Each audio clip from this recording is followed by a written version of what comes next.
But we're going to have some fun tonight. And I'm glad to see those of you who are able to make it.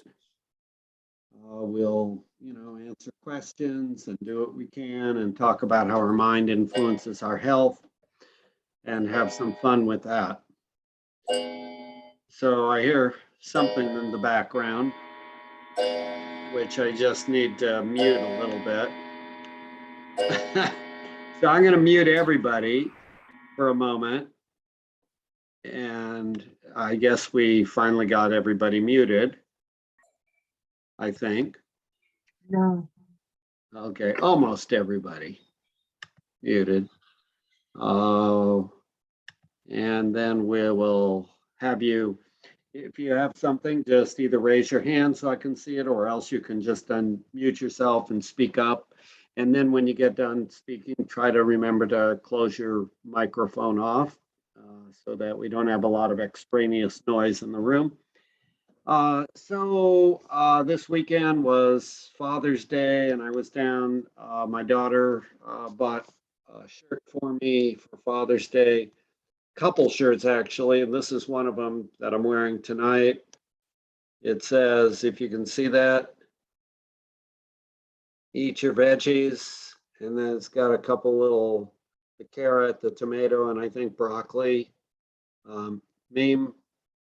So I wore it playing tennis this afternoon, had some fun with that. Anyway, she gets the idea that I'm choosing to be totally plant-based and may rub off hopefully in the future. I've been working on it for a long time, but sometimes progress is not as fast as I would like it, but I kind of am trying to go with the flow as best as I can. Anyway, we have a few people in the room, and I wanted to start out by talking about the picnic this Sunday, but I'm going to wait for a couple more minutes because a couple more people may show up. So let me ask you if there's anybody who has any stories that they want to tell, or any benefits, any problems, anything that's come up in your life that you want to share with the group, get some ideas, or what have you. Stimulate someone who is, get their interest, pique their interest about why they want to keep coming to these classes. So Eric. Yeah, I just want to point out what I was eating. This is a patata, a purple sweet potato. Oh my goodness. You put nothing on it and it tastes like heaven. So it's a purple potato? Yeah, it's a purple sweet potato. Sweet potato. Yeah, sweet potato. It's sweet potato. I get it at the Asian store, and it's just unbelievable. So creamy and it's so sweet. Needs no toppings whatsoever. That's great. So is that from Peru, perhaps? They have a huge variety of potatoes like that. I think in Peru, different colors. Or do you have a clue? I don't know. Yeah, I'll ask them next time we get it. It's at the what store is that? It's at the Asian store called Sunrise over there on 29th. We know where that's at. Yeah, that's what I get. Okay, purple potatoes. That I assume you cooked it somehow first rather than eating it raw. Boiled it for 25 minutes and then that's it. And then you need nothing. It's really extremely healthy and just very simple, tasty food. Is it very sweet or is it more like potato? Very sweet. Very sweet. Yeah. So it's almost like dessert. Yes. It is. Dessert for dinner. That's right. Eric, thank you for that. Yeah. Anything else? So go ahead. Did he say that was a purple sweet potato?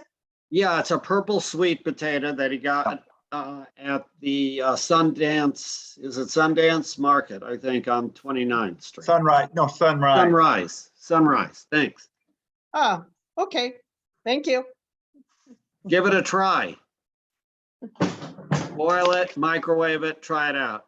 I think I heard Velvet in the background. Yes, I'm back for a little while. Well, welcome back, Velvet. Thank you. So I've gone to quite a few graduation parties lately, and I went to one last weekend, not this recent weekend, but the weekend before last. And you know, they had meat and stuff, and I took jackfruit and like cooked it for tacos. Yep. And I just put it out on the table and didn't even tell anyone what it was, and they ate it thinking it was chicken.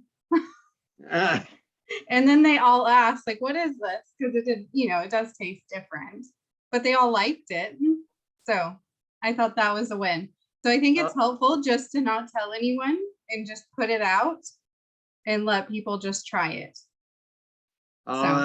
It's a good suggestion. And you know, jackfruit is generally not offensive. Mhm. And so it's not like cilantro. Some people, like 15% of the population, think cilantro tastes like soap and just have an extreme aversion to it. Mhm. But I haven't heard anything like that with jackfruit. Yeah, it's pretty good. Well, thanks for sharing that. You're Velvet. welcome. Anybody else have any thoughts or had any benefits, been to the doctor, had some good results, or had results you were disappointed in? Yes, Jerry. Is Velvet gonna come to the potluck? It's a distance. It's, I am considering it. I really want to. I really wish it wasn't at 6 p.m. because I Oh. do work Monday morning, Oh, but I have it on my calendar and we'll see what happens. okay. It's Thank you. also, the weather is also going to be like 90 degrees. So it's I'm gonna good be- with that. You're good with the heat. Okay, that's Yes. good. I love hot weather. So There you go. yeah. And it will be cooler in Eugene than in Medford. Yes. And I usually bring an umbrella if I can't find shade. So I'm good. Okay, good deal. Yeah, Velvet, come on up. I'm gonna do my best. Okay. have you heard from Scott? Scott is coming home today, so I don't know. I haven't heard anything like his plane got delayed or anything or had a problem, but you know, hopefully he makes it home without any hitches. Where'd they go? I forgot. Over to England. Oh. And let's see, what else were we going to say? Okay, now that we're on the potluck, we have enough people in the room that I can kind of discuss what the recommendations are. So this potluck is going to be out at Island Park, which is on West B Street in Springfield. It's sort of when you're going over a bridge, you go from Eugene over to Springfield on Main Street, and then you kind of turn left at the first opportunity or so, and you're down way downtown, down by the river. The park is right by the river, and there's several parking lot spaces and in the area. And let's see, what can I tell you other than she has a map that's available with Meetup, or I think Scott put it online. So if you have any problems, I guess in terms of the location, let us know. I'm gonna have a raffle for at least one book, maybe more. It's one raffle is gonna be for what is it? Dr. Greger's How Not to Diet book. So maybe you'll be lucky enough to win the prize. And then there's going to be another prize. I can't remember what it was. It's at 6 o'clock. Bring a plate and utensils. A lot of people come to potlucks and they expect paper plates.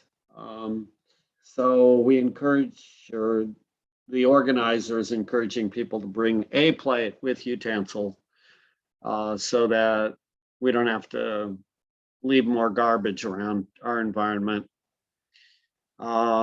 the food choices, just make sure you kind of put down what the ingredients are on a card with your dish. And we'll have two tables. One table is the whole food plant-based table pretty much. And the other table is going to be a plant-based table, which may have some refined or processed food, but you'll get to make a decision as to whether you choose to eat those foods or whether you want to stay completely whole food plant-based. You know, there will be those couple options available. And who will make the decision, whether it meets the guidelines, because, you know, some foods are more processed than others.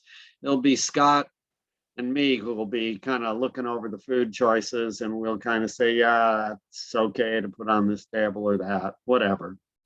I'm not sure we're great experts at it, but we've been doing it for a long time, so. I had a Try- question. I had a Yes, question. Meryl. So I was considering making something with either tamari or low sodium soy sauce or Yeah. something like that. But then it's not SOS free. Yeah, so I guess if you put it on the card, it still could go on the whole plant food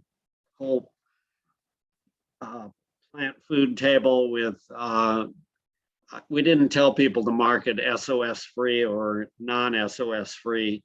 We had some debates over it and decided, hey, let people bring it. We'll look at the ingredients and make a decision. If it's a minimal amount for a potluck, people generally expect that this is not going to be the perfect diet for them. They're going to be just trying some new flavors and new things. So if they want to be SOS free, they'll be able to see the ingredients. They know, most people know tamari, or they can ask us, is this SOS free? And we'll talk it over with them. What How's is that sound? what is SOS? Salt, oil, and sugar. So no added salt, no added oils, no added sugar. You know, that's, I guess, at the extreme end, which we try to encourage you toward if you're not getting the health benefits that you want for lowering blood pressure, reversing diabetes, lowering cholesterol. We try to encourage you to do the SOS free. Okay, so And good that- question. And that's oil, sugar, and what else? It's salt, Okay, oil, and sugar, or sugar, oil, and salt, however you want to, whatever order you want to list them in. So someone may make a smoothie and use dates, which make it very sweet. Someone may make a smoothie and want to add some white sugar or, you know, some other processed sugar, and that would not make it SOS free. Got it? got it. All right. So all foods are good because it'll go on one table or the other, and it'll be a learning experience for those people who are just new to this. They may not necessarily realize whether it's, you know, a whole food plant-based item or whether because they were using some other ingredients that it becomes more processed. Not to worry though. You don't get a ticket for what you choose to bring. Just put down all the ingredients you put in it. That's all. Okay, any other questions from anyone? Trouty, I see you're unmuted. Yes, I have a question. What is creatine? Creatine? Creatine. So creatine is, I don't know, it's one of those supplements. It escapes me for the moment. I'm going to I want to make sure I get this right. So I'm gonna kind of take a moment. Where did you see this creatine advertisement at? It's not an advertisement, it's my Quest Diagnostics for my blood test and my, Oh, Creatine. it's your creatinine. yeah, Creatinine is a kidney test. I'm sorry. That's okay. It's not a problem. My language. There is a creatine monohydrate, and creatine is a supplement, which is an organic compound. It's found in vertebrates where it facilitates recycling of ATP in muscle and brain tissue. You don't really need creatine supplements, and they're not healthy choices, actually. So, but creatinine on your blood work is an indication of whether your kidneys are functioning adequately. If you have a normal creatinine, then your kidneys are functioning normally generally. If you have a high creatinine, then you may be getting some early kidney disease or later kidney disease. And you want to look at the GFR, the glomerular filtration rate. There should be, if you've had a BUN in creatinine, if the creatinine's a little high, you look for GFR. And if it's greater than 60, you're probably fine. And if it's under 60, then you have some kidney disease. Okay, it says 1.13 high. 1.13 is only trace high, very minimally high. So what's your GFR? I don't know what that is. It would be on that same page. It would be listed as a glomerular filtration rate, GFR. So look around for that.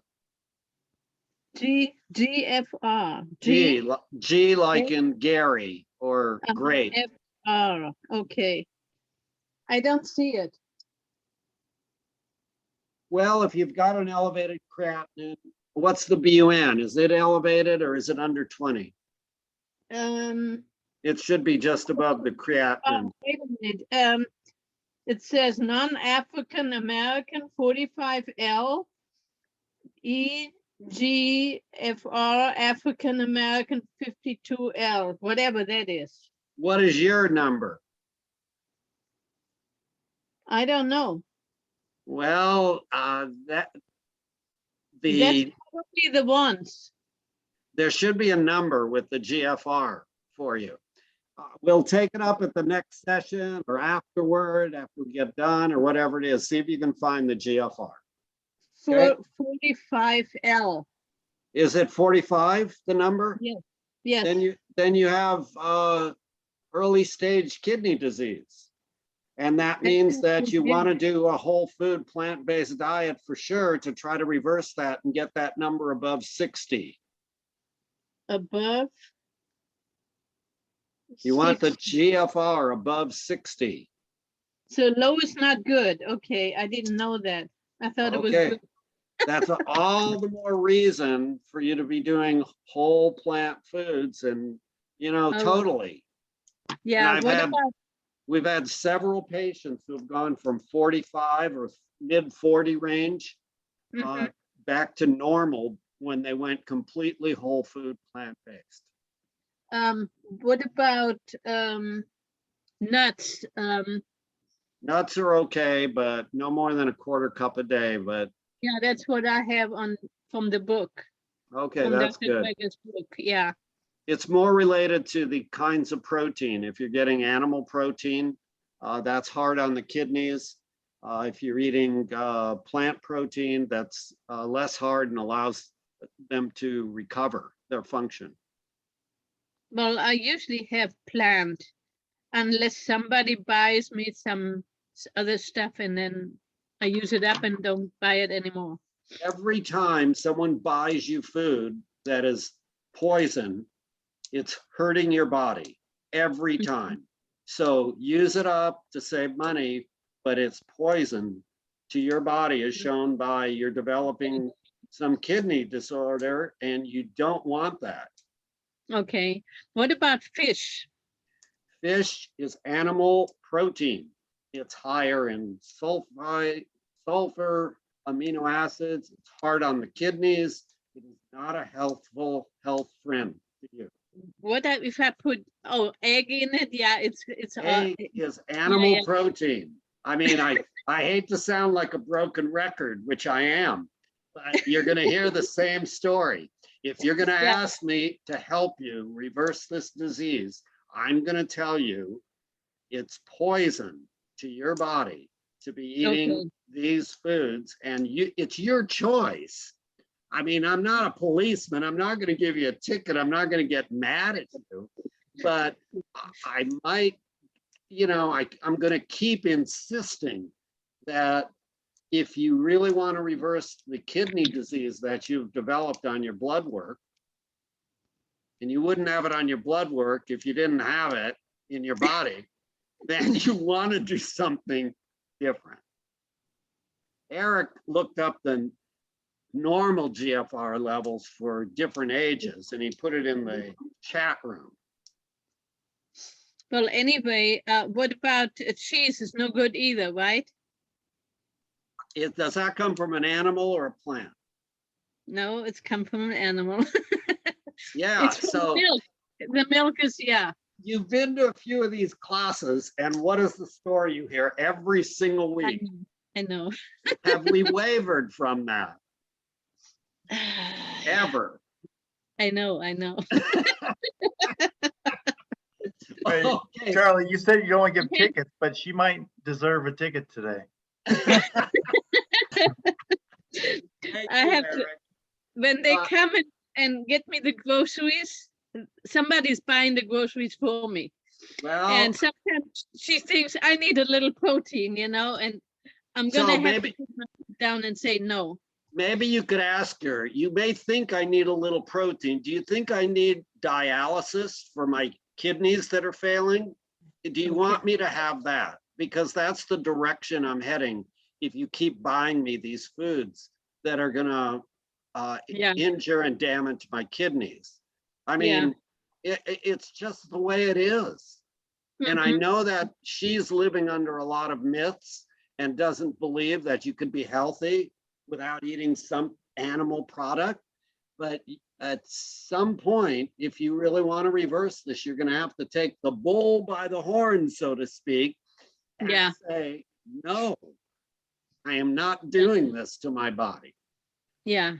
I'm taking a Okay, little I'm bit gonna of get- time with this for the class because it's the same message I'd tell anybody else. I'm gonna put my foot down and I have some milk right now that is not lactose free, and I'm gonna give it to them. Yeah, milk. They don't have as much money, so it's not a problem for me. Yeah, milk, an animal product milk or a plant milk. Mhm. Yeah, that's another thing that you I just know, but don't want to know. I didn't know how bad it was. I didn't Okay. understand that. Dorothea, Thanks I for was sharing. wondering about the cereal grape nuts, because the ingredients are whole grain wheat flour, malted barley flour, salt, and dry yeast. What about, anybody want to take that question for Dorothea and explain whether that's a health food for her or whether there might be a healthier choice? Anybody care to handle that? I would say What it's was it? not the worst, but it's still processed. It's a processed food. Yeah. When you chop up a whole grain, and in this case, they probably stripped out some fiber, stripped out some of the other nutrients, and they make it into a cereal. It's absorbed rapidly in your bloodstream. It's the body takes on more of the calories. It can lead to more insulin resistance, which is not particularly healthy. and it's the bottom line. It hasn't grown on a tree or in the ground. It's not the healthiest choice. It's a kind of a yellow food. It's not like it's the worst choice in the world, but if you spend your life eating yellow light foods, which are kind of borderline in health effects, then you're not going to have the health benefits to reverse kidney disease, diabetes, heart trouble. You really need to be staying with the green light foods, is what my advice would be.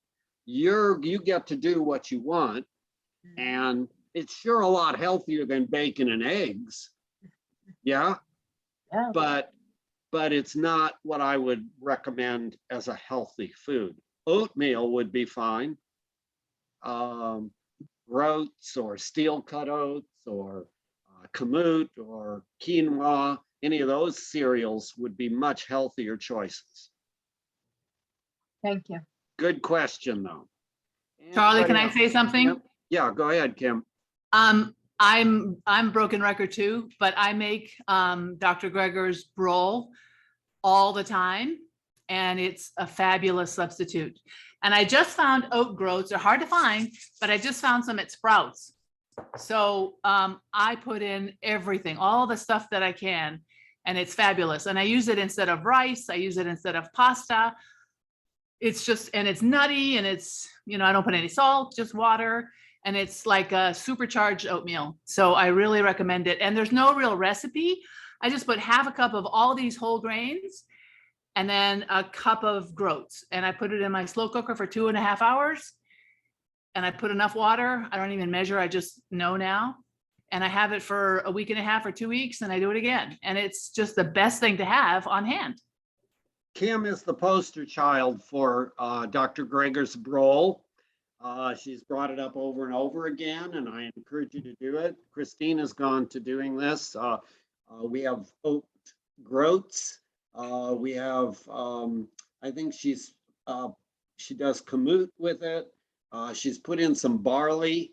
The barley, it doesn't cook up, but it's kind of hard and has more of a shell with it. So that may be one she uses a bit less of in there, but it still is nice to have an additional grain.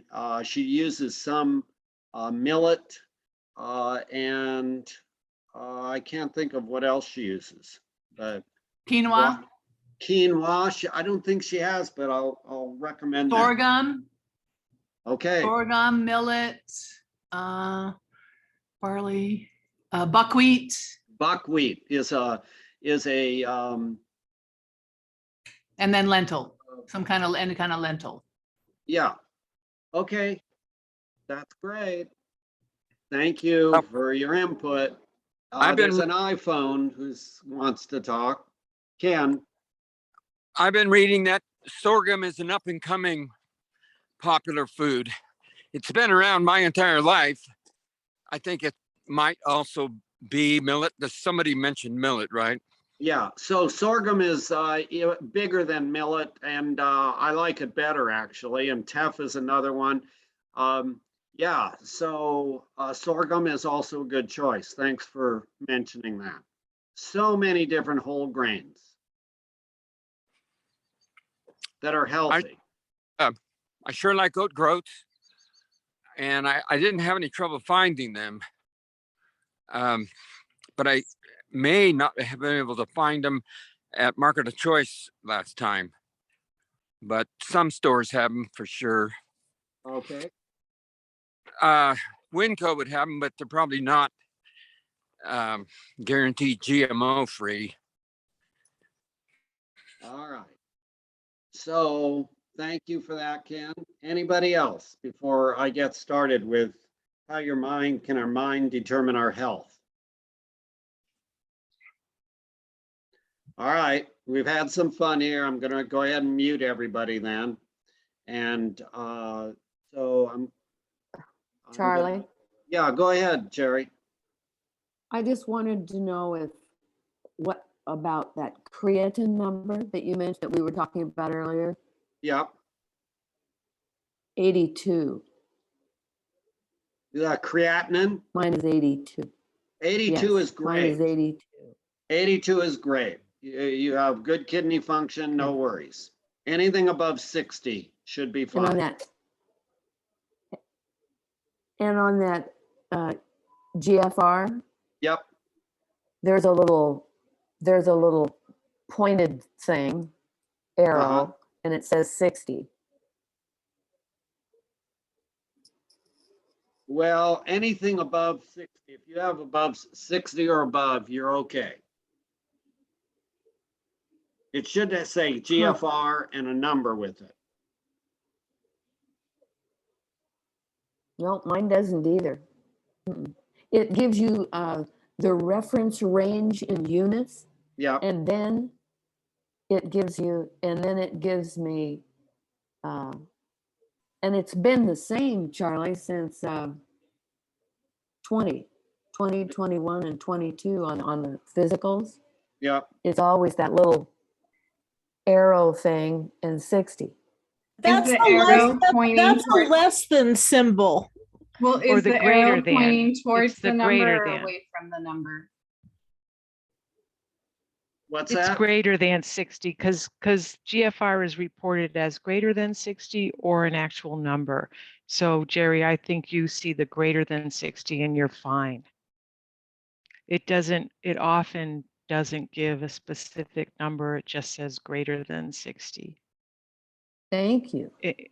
Okay, thank you, Debbie. Yeah. That's good. I like it. Okay. Let's see. We're ready to kind of carry on a little bit. So I'm going to share my screen and we're going to go ahead and get started. So hopefully you can all see my screen at this point. And if you can't see my screen, then that's a problem, but I think you probably can. So what I'm going to talk about first is, can our minds determine our health? And there's another title to this, Get the Junk Out of the Trunk. And the quick summary for those of you who just want to come and leave within the next 5 minutes, I'm going to kind of go over a few points with you. The quick summary of this, what we're going to be talking about is your mind can determine whether you're healthy or not. Positive thoughts will promote your health. Do not postpone joy in your life. Be mindful by practicing techniques that work best for you, and get rid of the junk in your brain to lead the happiest and healthiest life. Let me explain about the junk in your brain. The junk is all those things that you're focusing your attention on that are detracting you from actually focusing on the here and now, leading you to actually enjoy nature or the flower or the bee that's buzzing around in the flower, the hummingbirds we were watching over the last day, mom and baby feeding and learning how to fly and those kind of things. If you have too much junk in your trunk of your car, you get less gas mileage. With today's gas prices, you don't want to be carrying around a lot of extra weight. If you're carrying around a lot of junk or extra weight in your brain, and you're focusing your attention on that, you're really sucking the joy out of your life, and you can kind of get sucked into the black holes of anxiety and depression. So I want to start out by first talking to you about our body's responses to stress. So I'm going to stop sharing for a moment, and I'm going to go back to the, I guess, the full screen view so I can kind of see what's going on in the room. And what I'm going to do is I'm going to pass out some lemon drops to all of you. I know this is Zoom, and I know that, you know, we're going to have to do this virtually, but in my hand, I've got a handful of those yellow football, you know, sour lemon drops. They have sugar coating around them. So I'm going to hand out It looks like 31 drops, 31 people, 31 times. I'm gonna hand this out. Put your hand out, cup it, and collect this lemon drop. Now, don't put it in your mouth yet. Hold your hand out. I put it in your hand and hold it there for a moment. Roll it around with your other finger in the palm of your hand. Okay, kind of get that sensation of the sugar that's rolling around in your hand. Try to do this if you can. And then now you can take the drop with your thumb and index finger and you can place it on your tongue. Don't bite down on it, put it on your tongue. And I want you to think about the sensations that you're feeling. Now, the first sensation generally is a bit of sweetness that you get from this lemon drop. And the second sensation is likely a bit of that lemon, soury, puckery kind of feeling. And so now I'm going to ask each of you who've done this, does your mouth have some extra saliva in it, or is it just like dry as a bone? And if you find that you have extra saliva, which I do in my mouth, and I know this is, like fake, but yet I have this conditioned reflex to thinking about lemon drops, my past reactions. So this happens to you in a number of different conditions. Your body has these conditioned reflexes to respond in certain ways. One of those reflexes may be to eat food to calm you down. It could be a number of different conditioned responses that you develop over time. And sometimes you have to replace these conditioned responses with other responses. But this is just an idea of how the mind can really regulate your body, even under artificial circumstances. The next I want to talk about is knee surgeries. Knee surgeries are pretty common. And, you wouldn't think that operating on a knee would be considered a placebo. But they did a study up in Canada a number of years ago where they took people with meniscal tears. They had about, like small meniscal tears, and they all had about the same amount of tear, and they all had some sort of disability, hard to walk, pain, whatever it is. And they split these people into two groups. One group they took into the operating room and they made an incision and they took out the meniscus and they sewed up the wound just like they would do in any normal operation. The other group they took into the operating room, they made an incision on the skin, but they didn't take out the meniscus. They just sewed the skin right back up. They didn't tell which group actually had the meniscus taken out.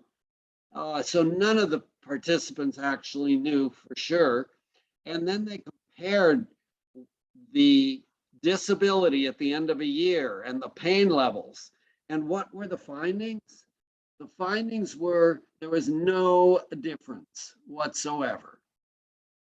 So the group who had the surgery, where they had the cut on their skin, but nothing done, had a similar benefit as those who had this meniscus taken out.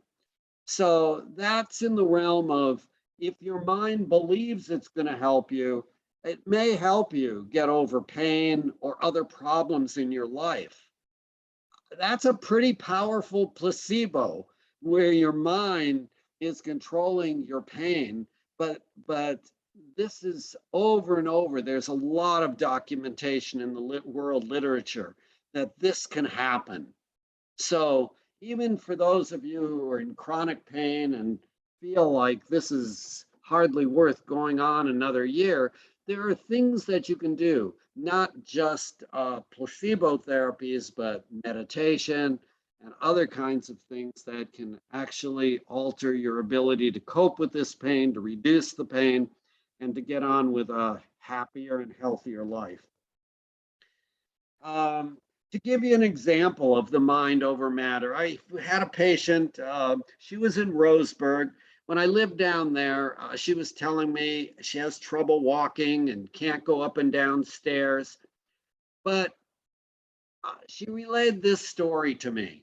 She says, you know, I told you the last visit that my knees are troubling me and I can't get up and down stairs, but my grandson came to me and he said he wanted to walk the fish, go see the fish in the fish flatter in Roseburg.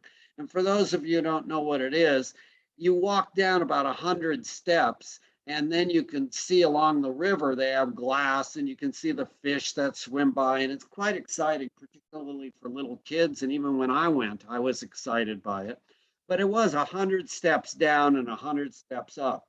She decided to take her grandson because it was so important to her that he wanted to go and she wanted to take him, that she headed down these 100 steps, not knowing if she would be able to even make it back up.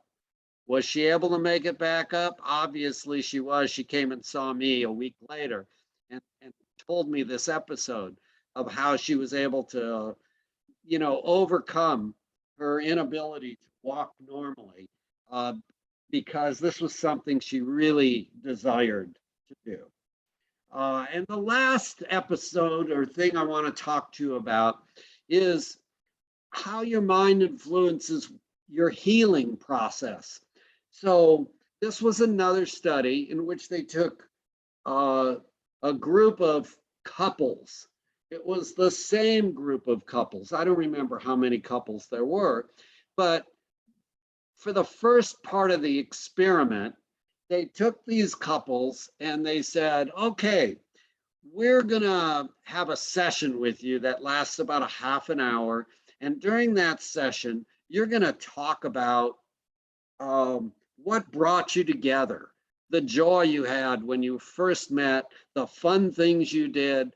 And so they started talking about this, and the counselor would jump in if the room got quiet and they'd say, well, tell us about some other fun things that happened in your life. And, you know, so the couples were going on. At the end of the half hour, they said, okay, time's up.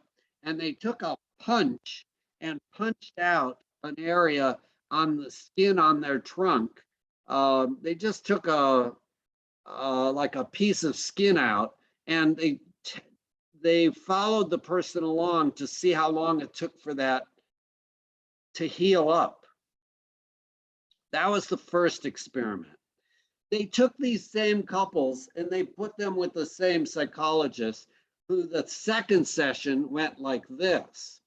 The second session, they wanted them to talk about the last fight that they had together, the horrible time that they had where they almost broke up or whatever it might be. And so they spent a half hour discussing about the negative things that were going on in their relationship. At the end of the half hour, what did they do? Took a piece of skin, same way, and they checked to see how long it would take to heal. So what were the results? The group that discussed the fun, positive things in their life healed 30 to 40% faster than those who discussed the negative things in their life during one session. So part of the reason I'm holding this session tonight is I want to influence your thought process. I want you to start thinking positively. Eliminate a lot of the negative thoughts that you have about yourself, your life, the environment.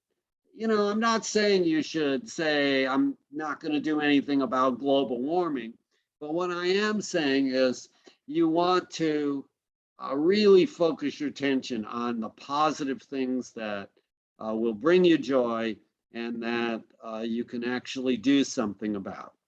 Okay. So before we get into talking about stress in our life, because stress is a big one and it can kind of drag us into that black hole, and it can lead to a lot of body reactions, physical reactions, mental reactions.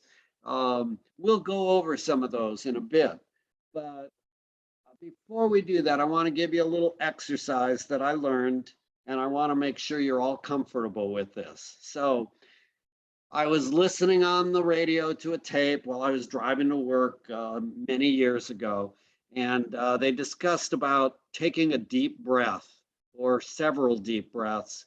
And what the taking a deep breath does, you have the sympathetic and the parasympathetic nervous system in your body. And one is like a gas pedal, the sympathetic, and one is like a brake, the parasympathetic. So when you're getting excited and under a lot of stress, the gas pedal gets pressed down and your heart beats faster and your blood pressure goes up and, you know, you may get a bit sweaty. If you want to reverse that, you want the parasympathetic response to take over or to provide a break. And to do that, all you really need to do is calm yourself with taking deep breaths. So let's try that for a moment. We're going to do 4 seconds in, hold it for a few seconds, and then let our breath out over a 4-second period of time. We're only going to do 3 breaths.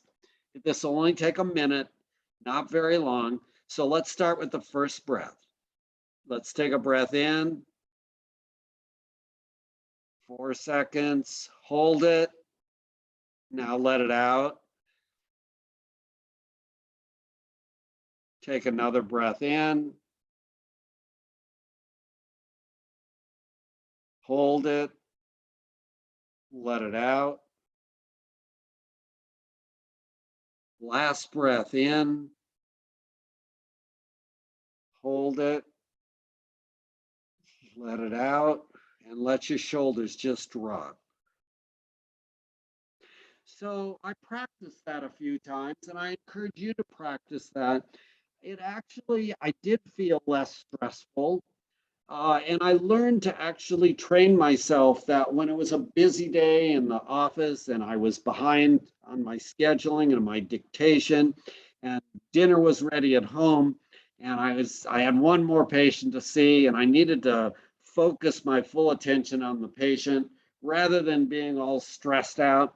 I learned to be able to take one deep breath, relax, let my shoulders drop, go in the room, listen to the patient and really listen and do what I needed to do. And I encourage you to do the same thing, to practice this technique as one of the techniques you have in your bag of tricks to help reduce stress in your life. Now there's good stress, there's bad stress.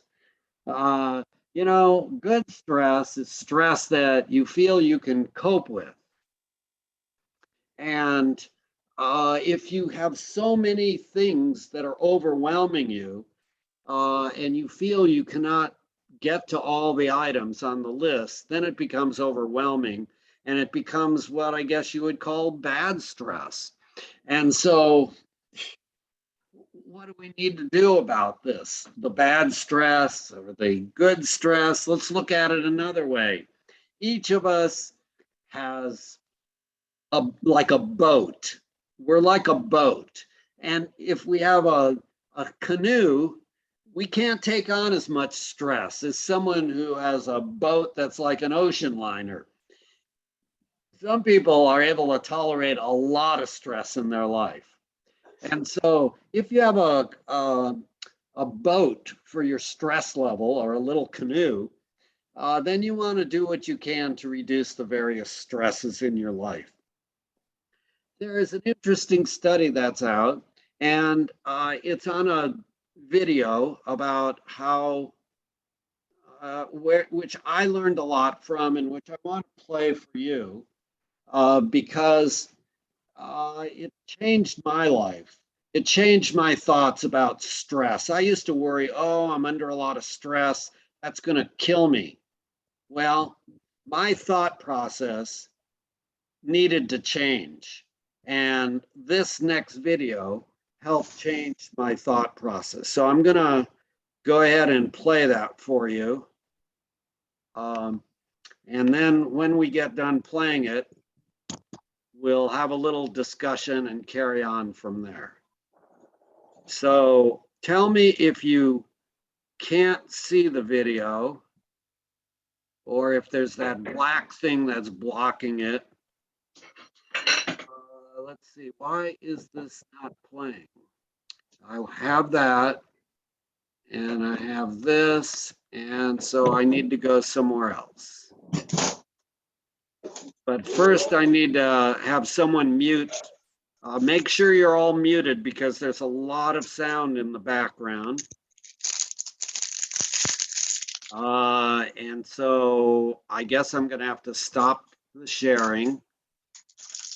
And I'm gonna have to mute everybody. It'll only take a minute.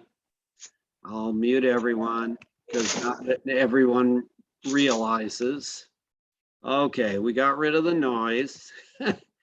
Now, try not to push your talk button for a bit.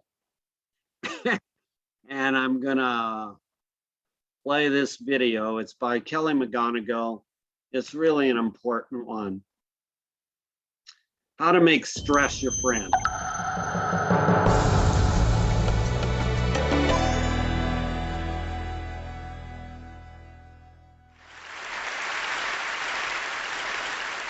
I have a confession to make.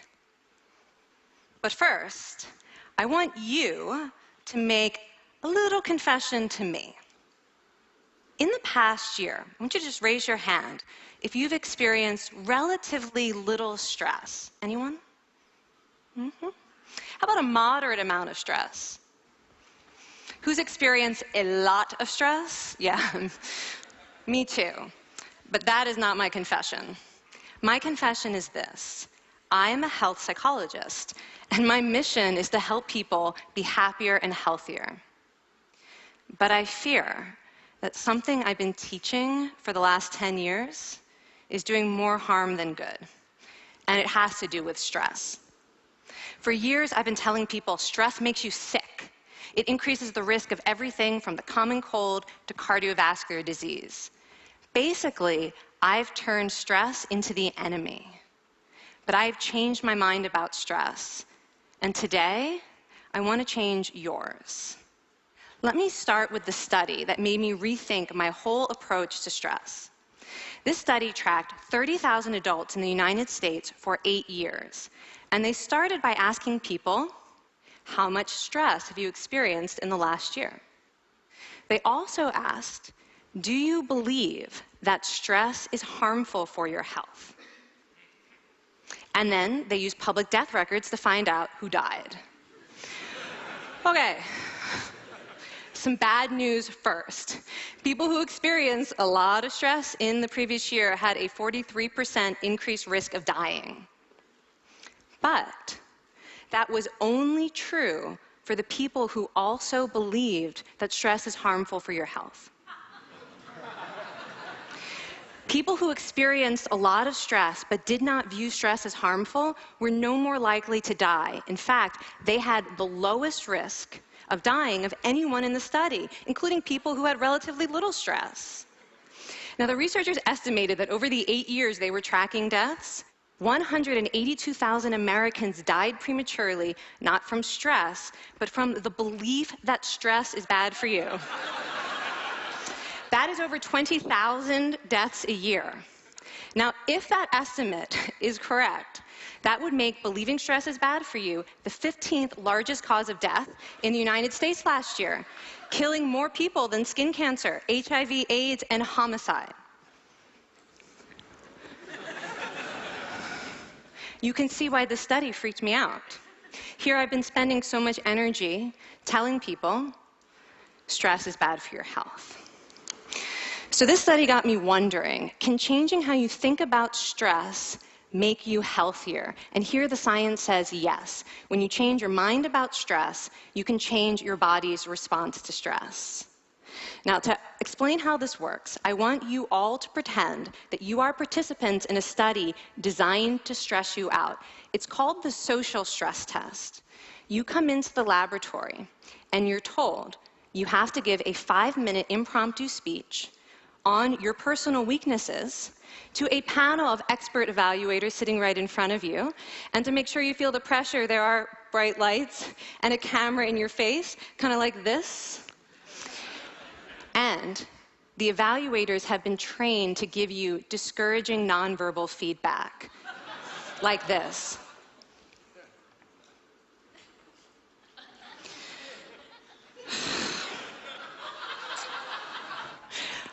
Now that you're sufficiently demoralized, time for part 2, a math test.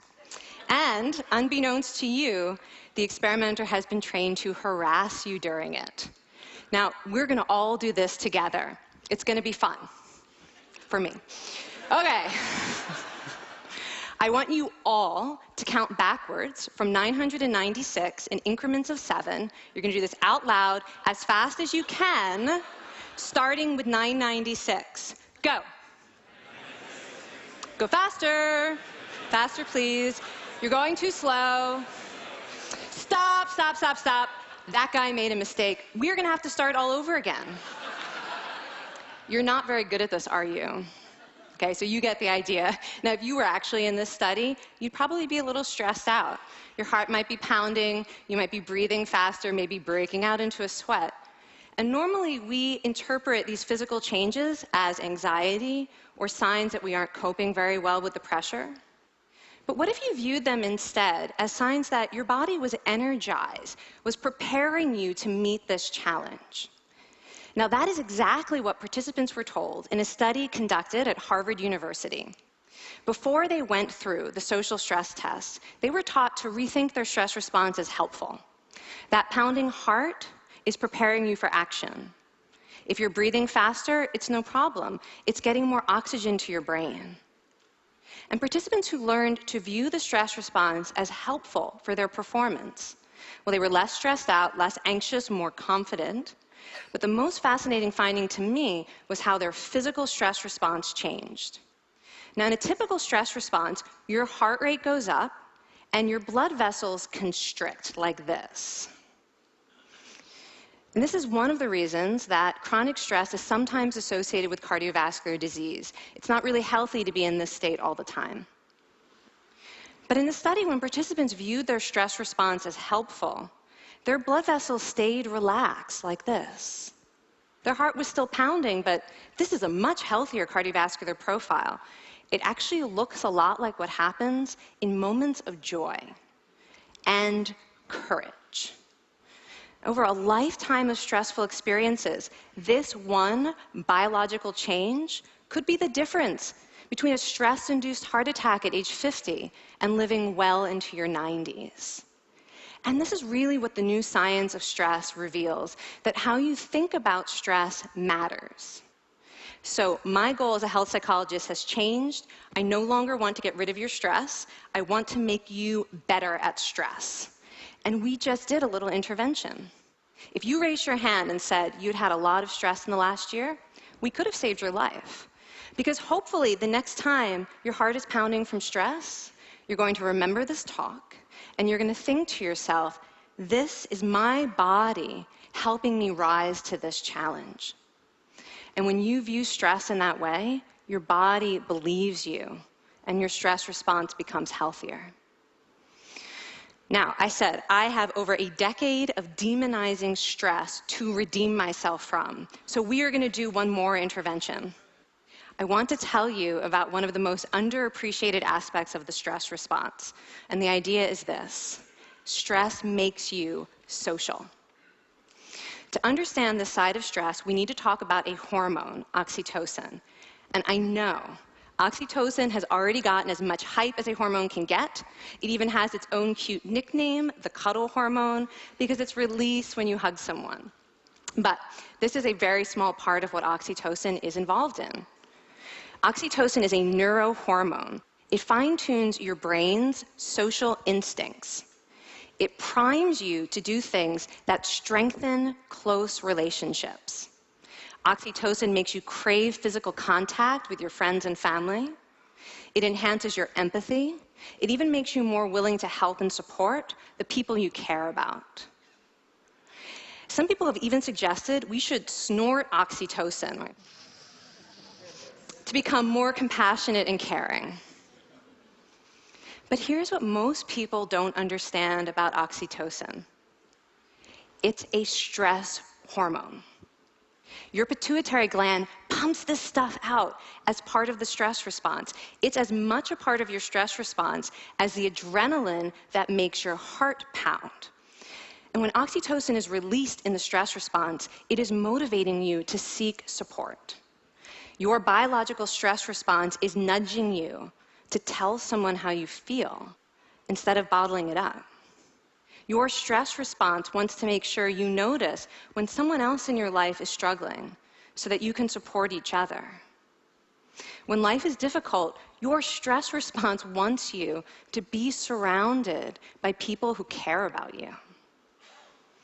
Okay, so how is knowing this side of stress going to make you healthier?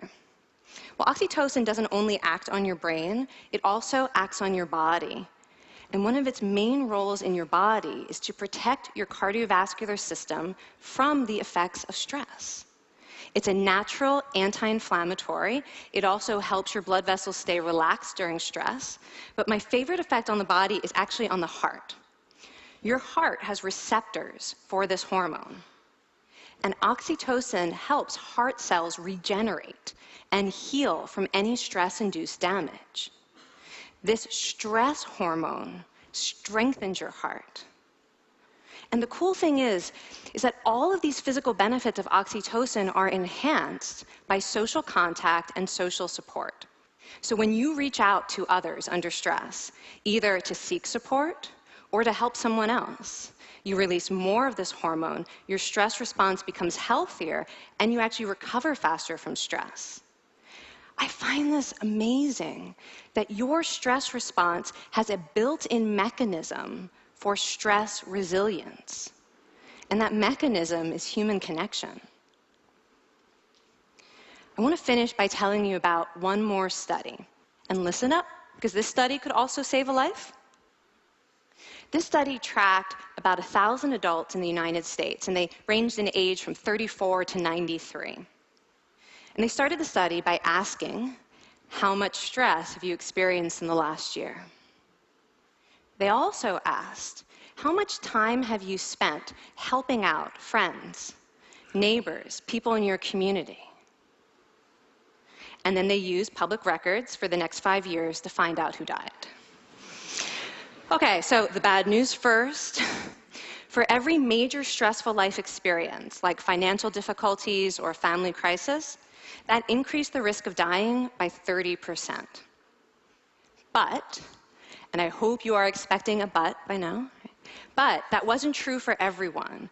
People who spent time caring for others showed absolutely no stress-related increase in dying, 0. Caring created resilience. And so we see once again that the harmful effects of stress on your health are not inevitable. How you think and how you act can transform your experience of stress. When you choose to view your stress response as helpful, you create the biology of courage. And when you choose to connect with others under stress, you can create resilience. Now, I wouldn't necessarily ask for more stressful experiences in my life, but this science has given me a whole new appreciation for stress. Stress gives us access to our hearts. The compassionate heart that finds joy and meaning in connecting with others. And yes, your pounding physical heart working so hard to give you strength and energy. And when you choose to view stress in this way, you're not just getting better at stress, you're actually making a pretty profound statement. You're saying that you can trust yourself to handle life's challenges. And you're remembering that you don't have to face them alone. Thank you. Thank you. So I'm going to stop the share for a bit. And going to see if there's anybody who has any comments about this stress in their life. I'm hoping that a couple of you who haven't seen this before, that it may make a difference in your life, that you may look upon stress as resulting in improving your courage and making you more resilient to be able to deal with whatever life has to throw at you. It made a difference in my life, and it's pretty impressive statistics about how people have much less death when they don't view stress as harmful, which we've all been taught is the case. Maybe there's someone who hasn't been taught that stress is harmful, but hopefully that hit a chord with some of you. Any thoughts? Nancy? Yeah, that was terrific. And I actually had already come across her. I want to show you, this is her book. It's called The Upside of Stress, and it is absolutely fabulous and so encouraging and so comforting. And I really appreciate the fact that you're doing this subject tonight, because I think it will, it has the mind and body are one, right? Yes, that's Anyway, very true. Well, yeah. thanks for sharing that book of hers. Yeah, I just finished reading it. It's absolutely wonderful and not like anything else out there. And it's based on research, which we all love, right? So We do, okay, definitely. thanks. Thank you.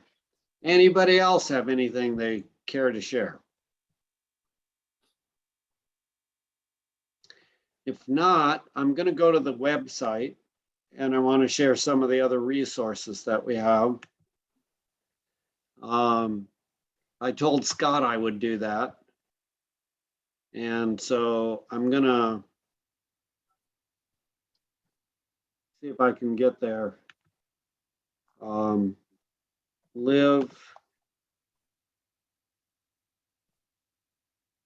Let's see. I got to pull this down here. Search the web. There it is. So if you go to the website, livelifestylemedicine.com, for those of you who are new, and you go to the resources, you can go to books. And I want to share a few of the books that we're going to go over in this class. One of them is The Mayo Clinic Guide to Stress-Free Living by Amit Sood, which is, if you only read one book, this is the one book I'd encourage you to read. It's very helpful, and I'll go over that a bit. Awaken the Giant Within with Tony Robbins was one of the first books that I read, and I learned a number of things from him, which we'll go over in a bit. Talking to Yourself is an important book. You know, we have messages that we hear from our parents and our friends and enemies about how we are worthless, or we haven't put out much effort, or what's wrong with you. And we start talking to ourselves like that, and it's not particularly healthy. So she goes over how to talk to yourself like you might with a 7-year-old or a 5-year-old child. You wouldn't be so critical with them. You'd be much more kind, and being that way with yourself is important. Full Catastrophe Living is a really excellent book on meditation and how you can kind of reduce and sometimes totally eliminate chronic pain with meditation, and it helps in other areas of your life. The 5 Love Languages by Gary Chapman is a important book for relationships and how we can speak. We have different needs and speak in different languages. And The Craving Mind by Judson Brewer is another good book. So anyway, you can go to the website.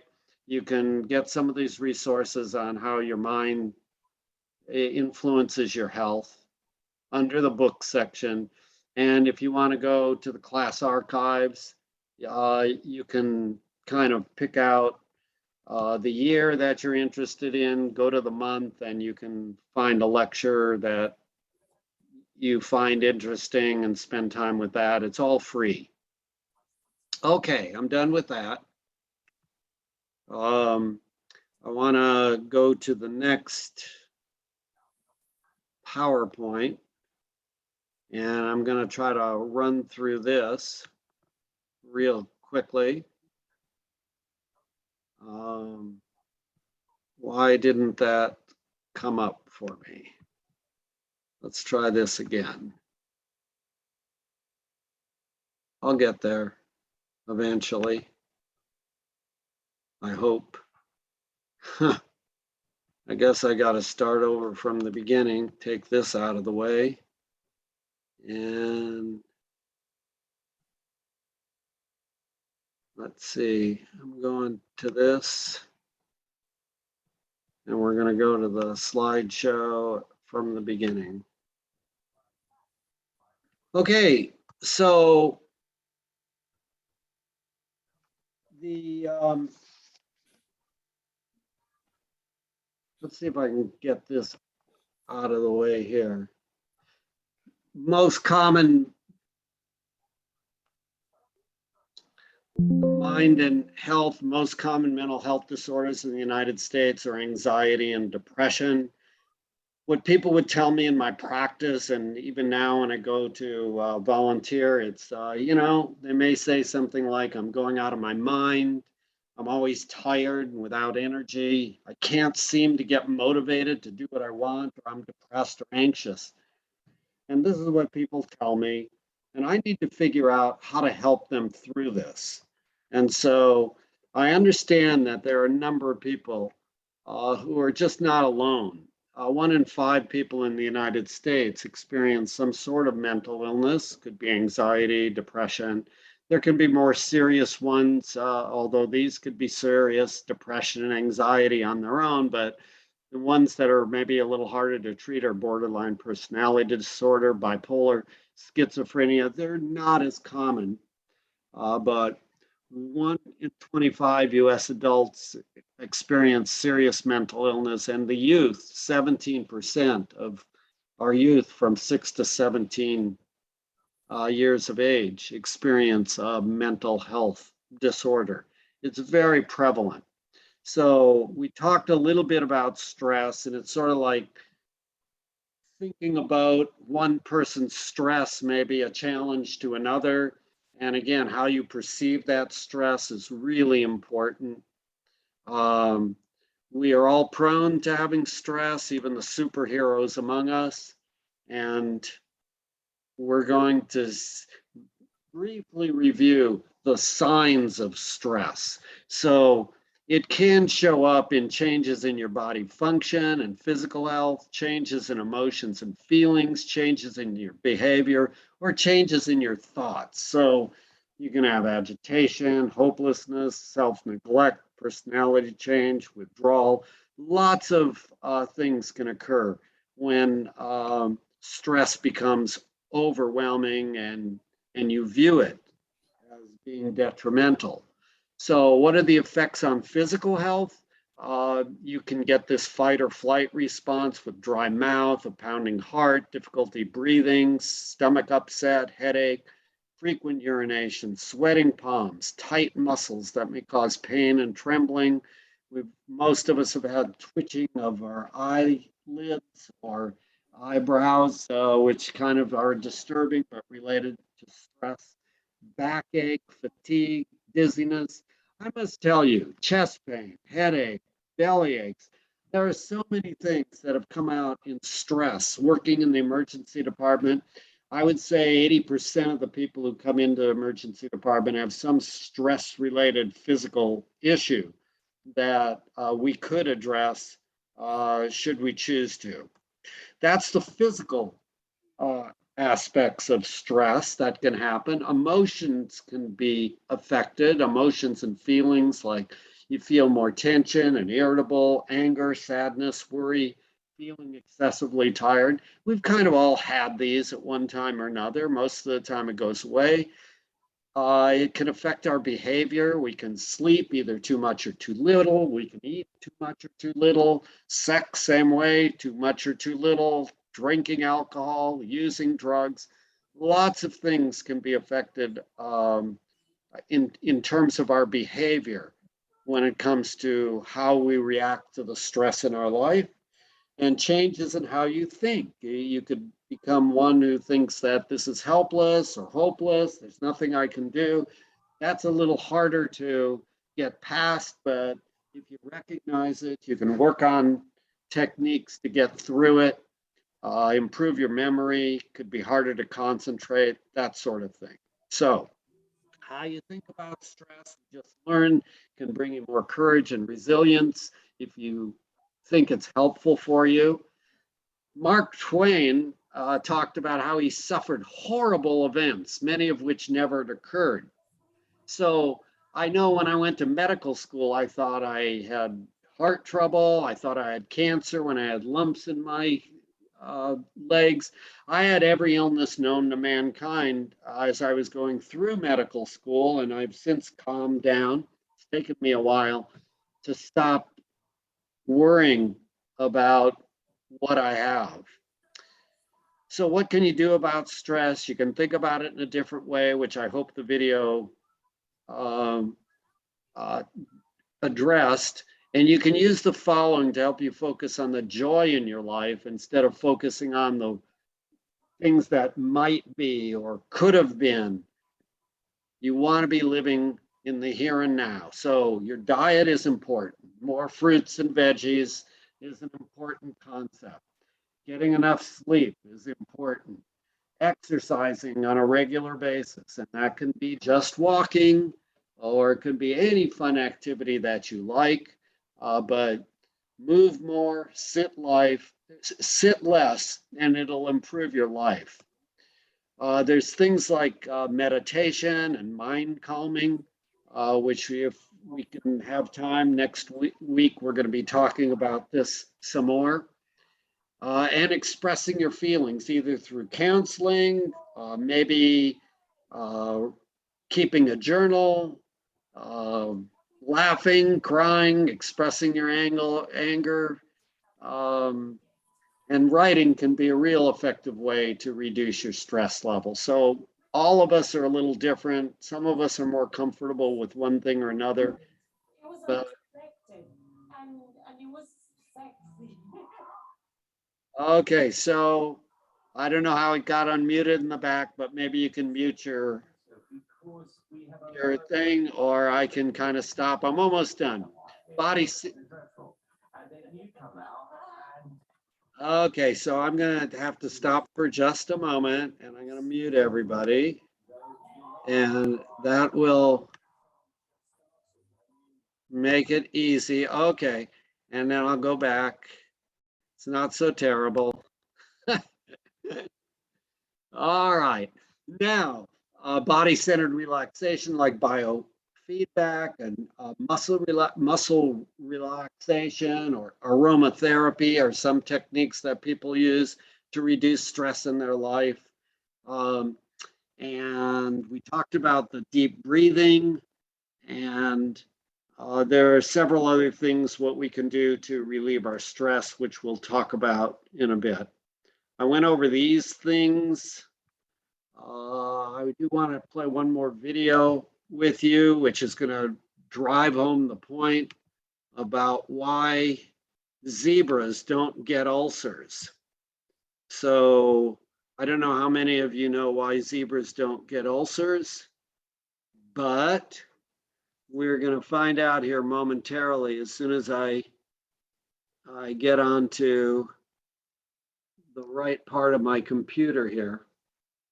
I'm getting closer, and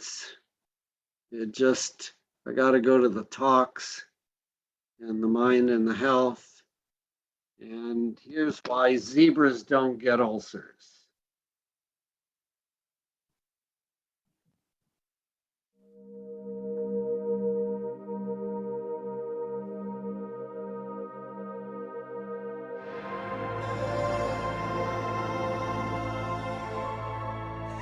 If you're a normal mammal, what stress is about is 3 minutes of screaming terror on the savannah, after which it's either over with or you're over with. For a few weeks every year or so, Sapolsky shifts his lab to a place more than 9,000 miles away on the plains of the Masai Mara Reserve in Kenya, East Africa. live in a place like this, you're a baboon, and you only have to spend about 3 hours a day getting your calories. And if you only have to work 3 hours a day, you got 9 hours of free time every day to devote to making somebody else just miserable.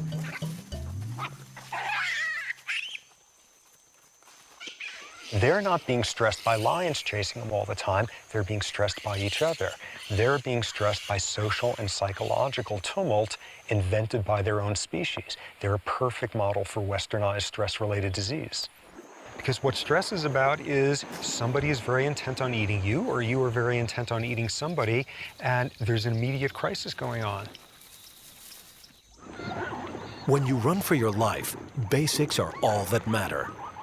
Lungs work overtime to pump mammoth quantities of oxygen into the bloodstream. The heart races to pump that oxygen throughout the body, so muscles respond instantly. You need your blood pressure up to deliver that energy. You need to turn off anything that's not essential, growth, reproduction. You know, you're running for your life. This is no time to ovulate, tissue repair, all that sort of thing. Do it later if there is a later. When the zebra escapes, its stress response shuts down. But human beings can't seem to find their off switch. We turn on the exact same stress response for purely psychological states, thinking about the ozone layer, the taxes coming up, mortality, 30-year mortgages. We turn on the same stress response, and the key difference there is we're not doing it for a real physiological reason, and we're doing it nonstop. After a while, the stress response is more damaging than the stressor itself, because the stressor is some psychological nonsense that you're falling for. No zebra on Earth running for its life would understand why fear of speaking in public would cause you to secrete the same hormones that it's doing at that point to save its life.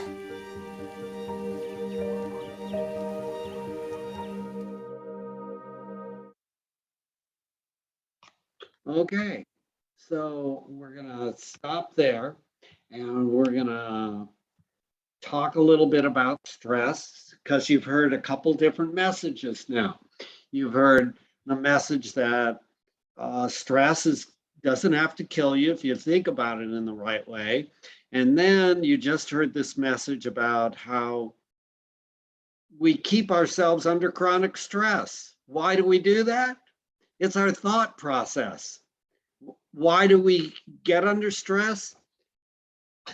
We're not like the zebra who, when the lion's chasing it, our heart gets faster and, you know, we breathe faster. We're like that.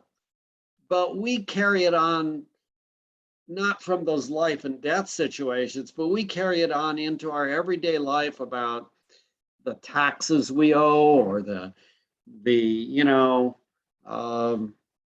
faucet that needs to be fixed, or the son, daughter, or parent that we're having a problem with.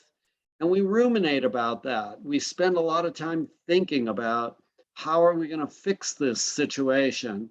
And that brings out a stress response in us. And you might say, well, that could provide us with more resilience. But again, it boils down to how you think about that. If you kind of get yourself into a tizzy and get upset and are continually worrying, you don't get a chance to live your life and enjoy it in the here and now. I guess that's what it is. You kind of are trading your life for trying to solve all these problems, many of which are, you may or may not be able to help with, but you've taken it on because that's what we do, because we don't have to search for our food all day long. We've got a lot of hours in our day to be creating stress through our thoughts. So, has anybody found any techniques that have been able to help them live in the here and now? And if you haven't, we're going to talk about them probably the next time a bit more. We're going to discuss some of the thoughts that you can do, some of the books you can read. Yes, Dolly. I've been through quite a bit of stress in my life. But the one thing that I decided helped me the most was to put myself in a better place than the worst thing that could have happened. And then that way I feel better about what's going on, and I'm able to get my thoughts together and move forward until the next stress hits me. Then I have to do it all over again. So do you spend time in nature, looking at flowers or the sky or trees or anything? Yeah, go ahead. Sure, Go ahead, Dolly. We live on 5 acres and there's nothing but animals here. And sometimes that you just go out and sit on the deck and it's our church. We just feel Okay. closer to God and closer to everything, to see all this wonderful stuff going on around us. Great. Okay, so that I'd encourage everybody to spend more time in nature and to focus your attention a bit more on what's going on about you right now. Anybody else? I take walks and I write lists. I know it seems silly, but I get Okay. really overwhelmed with stuff I have to do. And so my husband suggested writing lists of what I have to do so then I can see that it's really not that much. And it's been really helpful. I tend to make lists myself. I do it on my phone, and then I check them off as I get it done. It really is helpful. Thank you. You're welcome. Anybody else? I was going to say having an attitude of gratitude is very helpful rather than thinking about the stressful things, the things that are difficult, to list the things that I'm thankful for and grateful for. That's great. And we're going to talk about the Mayo Clinic Guide to Stress-Free Living. And that's one of the first things he recommends, is to focus on the things you're grateful for before you ever get out of bed in the morning. And so he's gotten me in the habit of focusing on the 5 things I'm most grateful for. And each morning I do that before I ever get out of bed. So thank you for bringing that up. Okay, anybody else? I have a simple solution. What I can't do today, tomorrow is another day. It's not a problem for me. Okay. And every day that is a good day, I feel good about it, because I have many days that are not good. So I have a lot of vomiting and weakness and stuff like that. And I think it's from the kidneys. So yeah, I'm happy when things are going well. I'm not worried about it till things are coming. And when it's there, then I got plenty of time to worry about. Then I find the solution. Great. Thank you for sharing that. Anybody else? Yeah, my hand's up. Okay, Ken. So a wise man once told me this saying, and it kind of relates to what we just heard. And it really helps me. It's funny, but it really helps me. Don't do anything today that you can put off until tomorrow. That's a good saying. That's pretty cute. Humor in life is important. And laughing a bit is one way to relieve your stress too. Anybody else? Yeah, I want to say something else. If I make a mistake, I laugh about it. I learned to live life a little more easy. I was not always that way, but I guess it comes with age. I don't know, but I don't take myself too seriously, and then it's no problem. Well, I must tell you, a lot of things come with age, and I know I react a lot differently than I did when I was 30 years younger. I was much more intense, much more stressed out and worried and ruminating about this, that, or the other thing. So there is a certain comfort level with Yeah, age. I was the same way. Any other thoughts from anybody? So moving Uh, right along with that same train of thought, it's kind of well known that all these studies and everything have proven that the Danes, Denmark, has the happiest people, and they're they're far from the most affluent.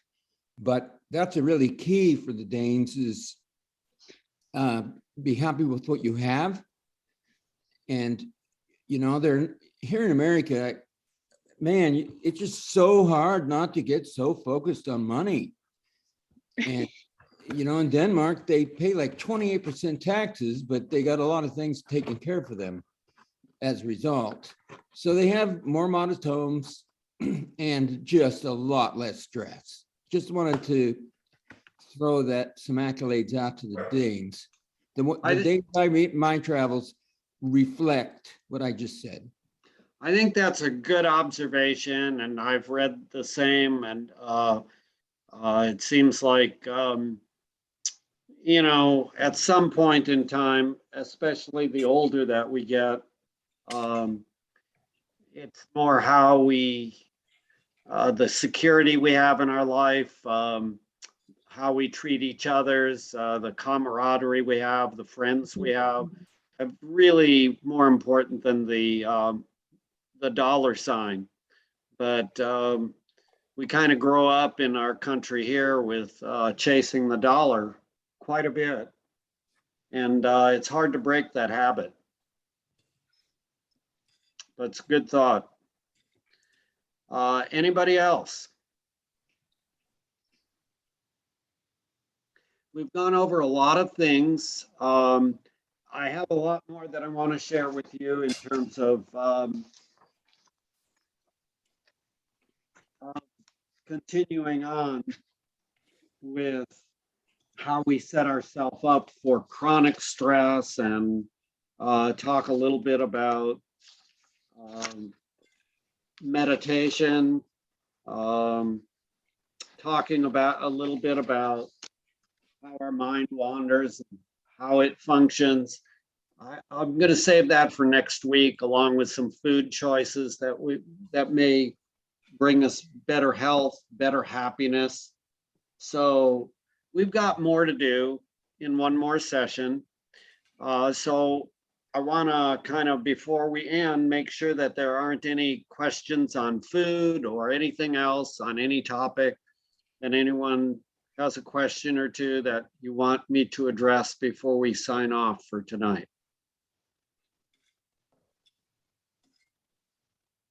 And I'll try to see if I can't really see the room for some reason. Just unmute and speak up if you want. All right, here's the gallery. There we go. Okay. So I don't see any hands up for any questioning or anything. I appreciate the input from all of you today. And I look forward to meeting with you again, and we'll have Scott next week who can give his input into this too. And we're gonna continue to have fun. Thank you, Charlie. You're very welcome. Have a Velvet and good night. everybody. Have a good night, everybody. Till the next See time. you at the picnic. Thank Yeah, you. see you at the picnic. Very good. Sure, it's at 6 o'clock at night. It's 6 o'clock at night. Island Park on B Street in Springfield. I got a background of missing parties because I got the time wrong. Okay, 6 p.m. Thank you. You're welcome.